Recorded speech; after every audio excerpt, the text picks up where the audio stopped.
എന്നാലും മാളൂൻ എങ്ങനെയാച്ചാ ഇത്രയും പെട്ടെന്ന് മനസ്സ് മാറിയത്? നിന്റെ മോളല്ലേ, നിന്നെ അവൾക്ക് മനസ്സിലായിക്കണം.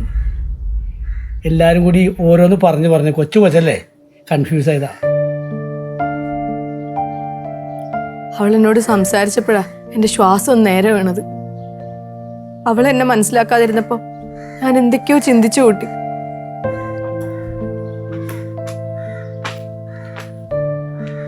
നിന്റെ കരച്ചിൽ ഇതുവരെ മാറിയില്ലേ?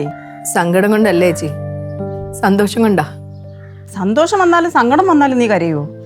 ഇവളെന്താച്ചാ ഇങ്ങനെ? എൻ്റെ മോൾ എന്നോട് ഒന്ന് മിണ്ടി ചേച്ചി.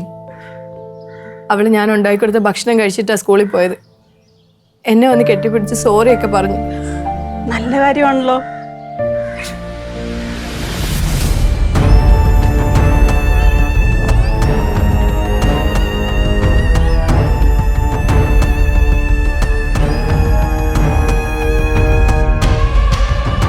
എന്നാലും ഇത് എപ്പോഴായിരിക്കും അഞ്ചു മാളൂരെ പറഞ്ഞവര് മനസ്സ് മാറ്റിയത്?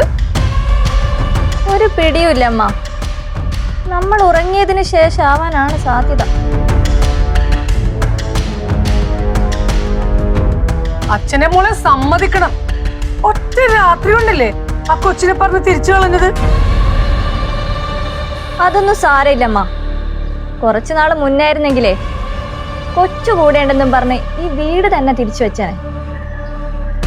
ഇപ്പൊ നോക്കിയ അച്ഛനെയും മോളെ അടങ്ങി നിൽക്കുന്നത്. എന്തായിരിക്കും കാരണം? ഈ എന്റെ കയ്യിലല്ലേ, അതുകൊണ്ട് ഞാൻ പറയുന്നതേ ഇവര് കേൾക്കൂ.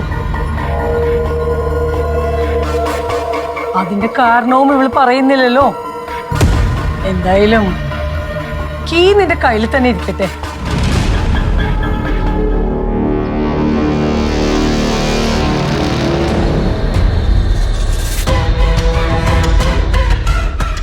ഈ രണ്ടും ഇതുപോലെ പാവകളായി തന്നെ വേണം എന്നും. എനിക്ക് മനസ്സിലാവാത്തൊരു കാര്യമുണ്ട്. ഇവരുടെ കീഴിൽ തന്നെയാണോ സുധയും ഓടുന്നത്? സുധയും ഇപ്പൊ അങ്ങനൊന്നും പറഞ്ഞ് കേൾക്കാറില്ല. അമ്മ കേട്ടിട്ടില്ലേ, 2 എണ്ണം വാങ്ങുമ്പോ 1 എണ്ണം ഫ്രീ എന്ന്? ആ, അതുപോലെ ഓഫറിൽ വന്നതാ ഈ സുധ ചേച്ചി.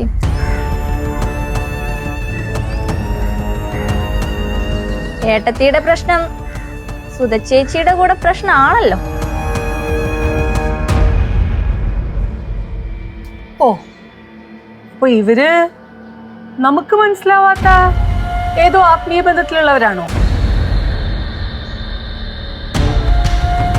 അങ്ങനെ ആവാൻ ചാൻസ് ഇല്ലമ്മ. ആത്മീയ ബന്ധമൊന്നും അല്ലെങ്കിലും ഏറെക്കുറെ അതുപോലൊക്കെ തന്നെയാണ്. എന്തായാലും കൊള്ളാം. എനിക്ക് അപ്പുറത്ത് കുറച്ച് പണിയുണ്ട്, ഞാൻ പോണു. ഞാനും വരുന്നമ്മ.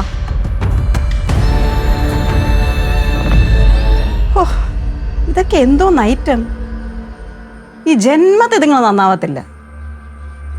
എന്റെ കൊച്ച സഹിക്കാൻ മേലാണെന്ന് ചോദിക്കുക. ഇവർക്ക് വല്ല കഷായം വാങ്ങിച്ച് ജ്യൂസിലോ കഞ്ഞിയിലോ മിക്സ് ചെയ്ത് കൊടുത്താലോ? ഒന്നും മിണ്ടായിരിക്കും ചേച്ചി. പിന്നെ നിങ്ങളെ സഹിച്ചോണ്ടിരിക്കണം എന്ന് പറഞ്ഞാൽ നടക്കുന്ന കാര്യമല്ലോ.